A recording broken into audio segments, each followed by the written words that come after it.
এতিয়া এই আৰ্টিকেল 470 + আৰ্টিকেলৰ ওপৰত আৰ্টিকেল নাম্বাৰ 1ত কি আছে ৰাষ্ট্ৰসমূহৰ সংঘ এইটো মেনশ্যন আছে। আৰ্টিকেল নাম্বাৰ 1ত আমাৰ ষ্টেটসমূহৰ বিষয়ে উল্লেখ আছে। পাৰ্ট নাম্বাৰ 3 কি আছে? ফাণ্ডামেণ্টেল ৰাইটছ আছে। ফাণ্ডামেণ্টেল ৰাইটছ মৌলিক অধিকাৰসমূহ উল্লেখ আছে পাৰ্ট নাম্বাৰ 3। আৰু মৌলিক অধিকাৰসমূহ কিমানৰ পৰা কিমানলৈকে মেনশ্যন আছে?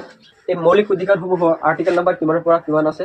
12ৰ পৰা 35লৈকে মেনশ্যন আছে।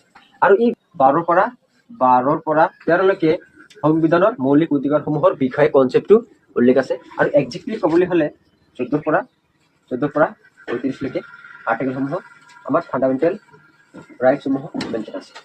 ফাণ্ডামেণ্টেল ৰাইটছসমূহ 14ৰ পৰা 35লৈকে মেনশ্যন আছে। 14ৰ পৰা 18লৈকে ৰাইট ইকুৱেলিটি আছে। ৰাইট ইকুৱেলিটি এইটো মেনশ্যন আছে আৰ্টিকেল নাম্বাৰ 14ৰ পৰা 18লৈকে। আৰু 19ৰ পৰা 22লৈকে ধৰ্মীয় স্বাধীনতাৰ ৰাইটটো ফ্ৰীডম এইটো মেনশ্যন আছে 19ৰ পৰা 22লৈকে।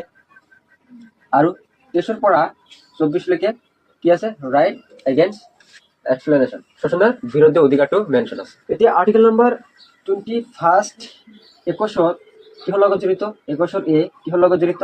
আমাৰ শিক্ষাৰ লগত জড়িত। আৰ্টিকেল নাম্বাৰ 21ত পাৰ্ট নাম্বাৰ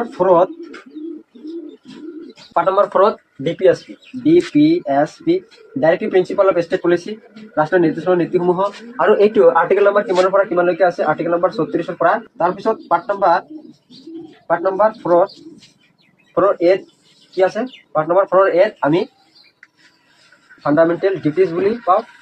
ফাণ্ডামেণ্টেল ডিউটি মৌলিক কৰ্তব্যসমূহ পাওঁ। আৰু এইটো আৰ্টিকেল কিমানৰ পৰা কিমানলৈকে আছে? 51ৰ এ এই ফাণ্ডামেণ্টেল ডিউটিসমূহ কৰ্তব্যসমূহ মেনশ্যন আছে। ফাণ্ডামেণ্টেল ডিউটিসমূহ কৰ্তব্যসমূহ মেনশ্যন আছে। এইটো আমি জানিলোঁ যে মৌলিক অধিকাৰ পাৰ্ট নাম্বাৰ 3ত আছে। পাৰ্ট নাম্বাৰ 3ত মৌলিক অধিকাৰসমূহ মেনশ্যন আছে। পাৰ্ট নাম্বাৰ 4ত কি আছে? ডিপিএছপি আছে। পাৰ্ট নাম্বাৰ 4ৰ এ কি আছে? মৌলিক কৰ্তব্যসমূহ উল্লেখ আছে। এইখিনি আমি জানি লওঁ। মৌলিক কৰ্তব্যসমূহ আৰ্টিকেল নাম্বাৰ 51ৰ এত আছে। আৰু ৰাষ্ট্ৰীয় নিৰ্দেশনাৰ নীতিসমূহ directive principle of state policy এইটো আৰ্টিকেল নাম্বাৰ 34ৰ পৰা 49লৈকে এইটো ৰাষ্ট্ৰীয় নিৰ্দেশনাৰ নীতিসমূহ মেনশ্যন আছে। আজি 3টা পাৰ্টৰ বিষয়ে আলোচনা কৰিলোঁ। বেছিক নলেজখিনি জানিলোঁ যে আৰ্টিকেল নাম্বাৰ 1ত আমাৰ ভাৰতৰ ৰাষ্ট্ৰসমূহৰ সংঘ হয় অংগ হয় এইটো আৰ্টিকেল নাম্বাৰ 1ত আছে।